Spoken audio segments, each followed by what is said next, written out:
Duplo Expresso. Hi, my name is Wellington Calasans and this is Duplo Expresso, your weekly news program about the political and democratic situation in Brazil. I'm talking from Stockholm, Sweden, and my colleague and co-host Romulus Maya is in Bern, Switzerland. Romulus Maya, what is happening in Brazil? Hello, Wellington. Hello, viewers. It's great to have you back for another edition of Duplo Expresso. The past days, Brazil took to the streets to stand up for public education. Last week, teachers, university professors, school and university staff, as well as students of all ages, took to the streets to demonstrate against government plans to cut the public education budget by a staggering 30%. Huge crowds gathered in the central parts of all Brazilian major cities and even smaller ones. In Brazil, most of the higher education, as well as ultimately all the technological research, is developed in public universities. There are private ones, of course, but not only do they charge incoming students relatively expensive tuition fees, but, what is even worse, provide in return learning of very poor quality. Throughout the 20th century, public universities in Brazil were instrumental for the country's development, providing skilled labor for both the private and the public sectors alike. From 1930 to 1980, that is 50 years, Brazil was the country whose economy grew the most all over the world. And this success story depended to a great extent to the quality of Brazil's public universities, providing not only skilled labor, but also development studies, planning, and technological research. The budgetary cuts proposed by the government would virtually cripple the public system. Budgetary cuts had already led to scholarships for graduate studies, for master, PhD, and postdoctoral degrees being suspended for almost one half of last year. Imagine if that budget, which was already far from sufficient, were further cut by 30%, as the government planned to do. Well, faced with that prospect, the people said no, and a huge crowd took to the streets on May 15th to say enough was enough. The demonstrations were a huge success, and even the conservative, right-wing mainstream media showed support for it, which was kind of unexpected. But it proved what some had been speculating. Almighty media monopoly Globo TV has indeed withdrawn its support from far-right President Jair Bolsonaro. A great Brazilian politician, already deceased, a patriot from the ranks of the traditional patriotic left called Leonel Brizola, the only individual in Brazilian history to ever be elected and become governor of two different Brazilian states, Rio Grande do Sul in the 1960s and Rio de Janeiro in the 1980s and 1990s, once famously said about Globo TV, the media monopoly. In politics, if things are ever unclear at some point and you are unsure on how to proceed when faced with a great political dilemma, there is an easy way for you to get to the right answer. Keep an eye on Globo TV. Whichever side Globo TV is leaning towards, it is for sure the wrong one. So if Globo TV is favorable to something, you should be very much against it. If Globo TV is against some other thing, then you should enthusiastically support it. End of quote. We here on Duplo Expresso dub this Brizola's golden rule. Golden because it never, ever fails.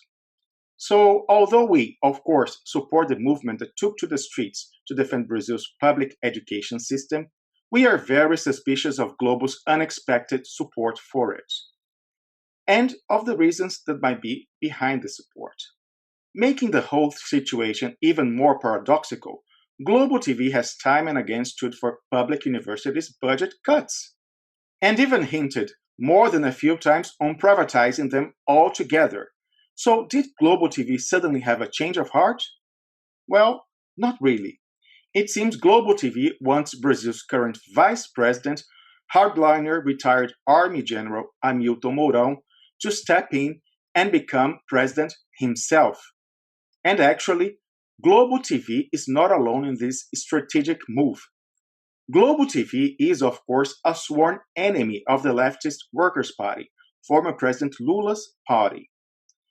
Surprisingly enough, however, Globo TV now finds itself on the question of supporting General Mourão's investiture as president in the company of many members of the opposition, including some from the Workers' Party itself. Global TV and its close ties to the law-breaking car wash operation is ultimately to blame for former President Lula's criminal conviction and arrest last year, which led him not to be able to run for office again, frustrating more than half of the population who wanted to vote for him. And yet, Global TV and members of the Workers' Party are now on the same side, sharing the willingness to see General Mourão, the current vice president, as head of state and head of government. Don't get us wrong. We here on Duplo Expresso also want current President Jair Bolsonaro out of the picture, and as soon as possible. We actually have been putting all our efforts to it. Bolsonaro is a terrible president, one that has been especially hard on the country's many poor and that has tarnished Brazilian sovereignty almost to the point of no return, humiliatingly becoming US President Donald Trump's South American poodle. However, there is no reason at this point in time to believe General Mourão would be any different.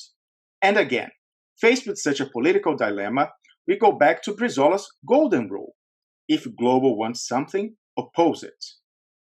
In this specific dilemma, choosing between Bolsonaro or Mourão, we think we comply with the said rule when we say in response, none of them. Bolsonaro must indeed leave office, and as soon as possible. But Bolsonaro ought to do it in the way he got in, that is, together with General Hamilton Mourão, his ideological soulmate, who now pretends to be a moderate statesman, to lure in the fool. And also the not-so-fool as well, like Global TV and the people who betrayed Lula in his own party. By the way, former Governor Brizola has another famous quote. Politics loves treason, but politics loathes the traitors themselves. Wellington. Thank you, Romulus. This week, Duplo Expresso interviewed Dr. Adelson Guaraci Jantsch, a Brazilian primary healthcare specialist and director of the Family Medicine Residency program at the Rio de Janeiro Health Department. In many countries where we have a very strong welfare state, we also have a very strong primary health care system. And also we have a very strong presence of the government pointing out the amount of money towards medical education, especially for primary health care. And in those countries, the shift, we have a shift from a hospital-based care towards a community-based care, which is something that we're still in the process in Brazil to achieve that. A community-based care where primary health care will help to decrease expenses in care. We can be closer to the population, which is the concept is access to health care. Seeing patients towards a long time continuity of care, and playing the main role that primary care demands, which is the coordination of care, the physician that can take care of the patient and helping the patient to move in the health system, helping him not to be lost in the health system, having to decide by their own which doctor to go, an emergency room, a cardiologist, a neurologist, and so on. So primary health care, countries with that strong primary health care can do that for their patients, being more equitable, more universal, and also more cost effective. We are in the middle of this process in the country, in Brazil. We don't know what will happen now with our current government. There are some good primary health care physicians and primary health care policymakers in the Ministry of Health today, but we still need to figure out how the tensions and the different political parties that are that are running now the Ministry of Health. The third point that I can highlight as a con in this policy would be the lack of partnership between the Brazilian College of Family Physicians and the federal government. That partnership would be very important to the sustainability of the program, binding continuing medical education. The Brazilian board, Brazilian College of Family Physicians is the institution that take care of that topic for primary healthcare providers, especially doctors. And also it will help to improve vocational training in Brazil for primary care, which is a big gap in our country. In places like many countries in Europe where we have a very strong welfare state, such as Sweden, England, Spain, the Netherlands, and other countries such as Canada or Australia. Talking about health services in Brazil, it was always a huge topic of debate, especially about primary health care. Primary health care is the first contact that every patient has with its physician, nurse practitioner. It is the kind of care that people have next to their houses, next to their homes, is the first level of care, the first contact. Since 1994, when the Programa Saúde da Família, the family health strategy, was launched, a huge transformation in the primary healthcare system in Brazil happened. Many capitals and small cities engaged in this program, having financial incentives from the federal government in a way to provide care for families and communities in a way that one physician, one nurse, and 4 to 6 community health agents take care of around 4,000 people in a catchment area. That we have a very good evidence nowadays that this kind of policy that points towards more universal health coverage and also providing access to health care was good for Brazilian population. It helped to decrease child mortality. It helped to decrease maternal mortality. It helped to increase vaccines coverage and also non-communicable diseases. Another more recently launched policy for primary care was the Programa Mais Médicos, the More Doctors to Brazil, which was a very, very bold initiative that the last government had, the Dilma Rousseff government started, trying to solve two huge problems in our primary healthcare system, that is provision and fixation. Provision in remote areas in the country.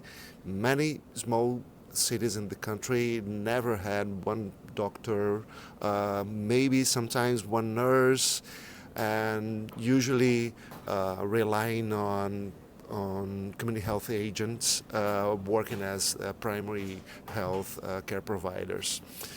With this policy, they try to solve this problem, providing doctors for these remote areas and fixating them for at least 3 years.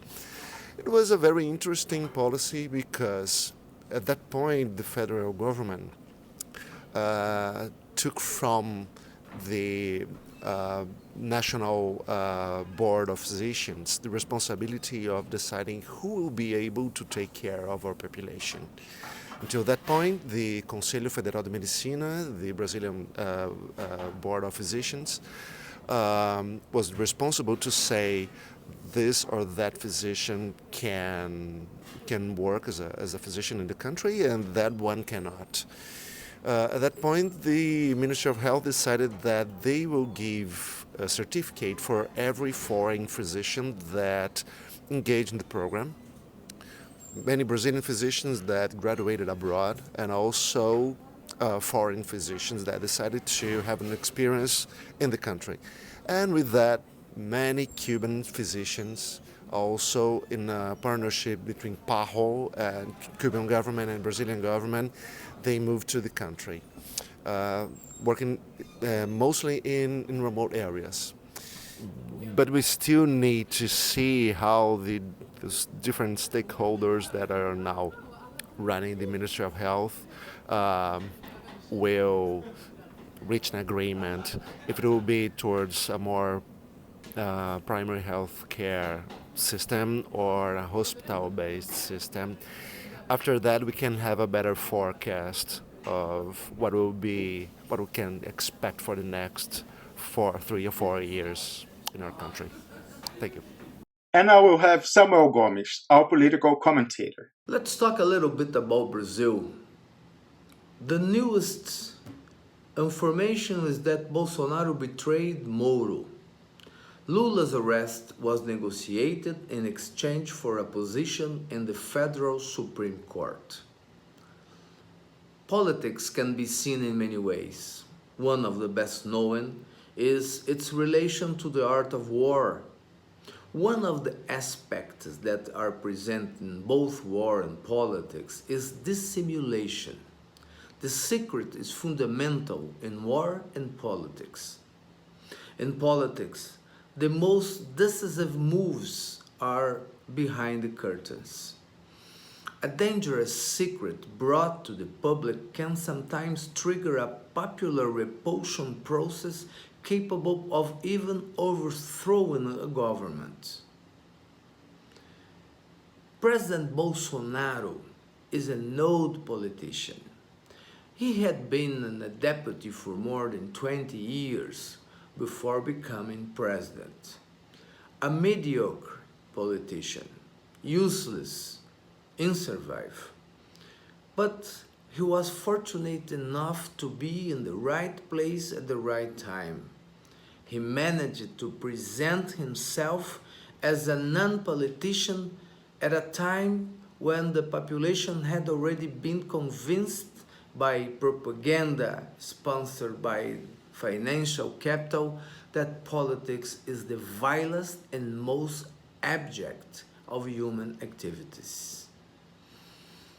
Thanks to this, and to the propaganda machine of the world's far-right movement, with its militias of thousands of robots producing fake news, he was elected president with an image of avenging outsider of Brazilians against corrupt politicians, especially against leftist politicians, and more especially still against the one that was built by the propaganda machine of the hybrid war, like the own incarnation of Satan, the ex-president Lula da Silva.